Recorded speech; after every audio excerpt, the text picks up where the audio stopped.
acompanhando. Padre, a Igreja Católica considera todos os meios anticoncepcionais pecado? A Isadora está perguntando. Nós temos que ir a fundo com relação à finalidade da sexualidade humana. Ela é uma bênção de Deus. Ela não tem que ser vista como uma coisa suja e pecaminosa. Deus criou a sexualidade para a própria felicidade do ser humano, para a realização. Só que essa sexualidade ela só não é pecado quando ela é vivida do jeito certo e no lugar certo, dentro do casamento, como uma entrega de amor.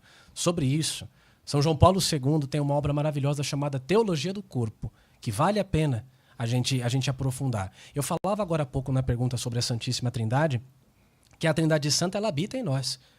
No Novo Testamento, o apóstolo Paulo fala: acaso ignorais que vossos corpos são templos do Espírito Santo que mora em vós e vos é dado por Deus?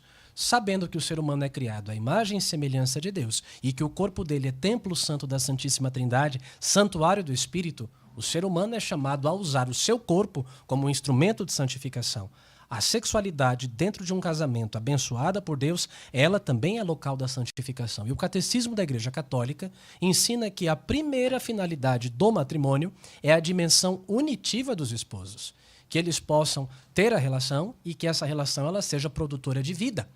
Quando entra o meio contraceptivo, a vida passa a ser tida como se fosse algo a ser evitado, como se ela fosse algo que é uma praga para o casamento. O filho tem que ser evitado. Não é assim.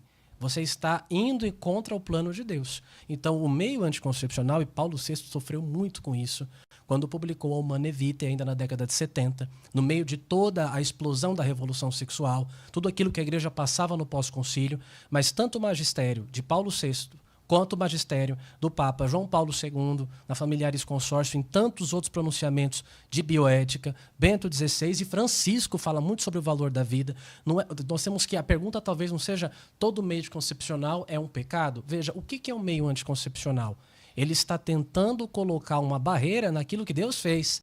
Está tentando atrapalhar aquilo que é plano de Deus. E com isso também, o próprio catecismo fala, abre-se brecha para o adultério. Veja, entra uma coisa que não é sonho de Deus para atrapalhar o sonho de Deus, então você vê aí uma desordem colocada na criação. É o que o pecado faz. O pecado, ele coloca desordem na criação e nas coisas que o próprio Deus planejou. Aí você evita a vida, você abre portas para o adultério e você passa a ter a sexualidade não mais como uma coisa abençoada por Deus, mas como uma coisa suja e egoísta, apenas para o prazer do ser humano. Então é assim que a gente tem que ver. Por que o anticoncepcional é considerado para o cristão um perigo? Porque ele atrapalha o plano de Deus para o ser humano. Tudo aquilo que... Deus faz tudo tão perfeito. Tudo aquilo que o ser humano inventa para atrapalhar o plano dele causa uma desordem imensa. Imensa não apenas na pessoa que faz, mas na sociedade. Nós estamos agora atrás de indulgência plenária por ocasião do Ano Santo da Esperança. O que é a indulgência? A indulgência ela tira essa desordem que o pecado individual de cada pessoa gera na igreja e na sociedade. O anticoncepcional ele gera uma desordem no matrimônio, na vida da sociedade, na santidade da família.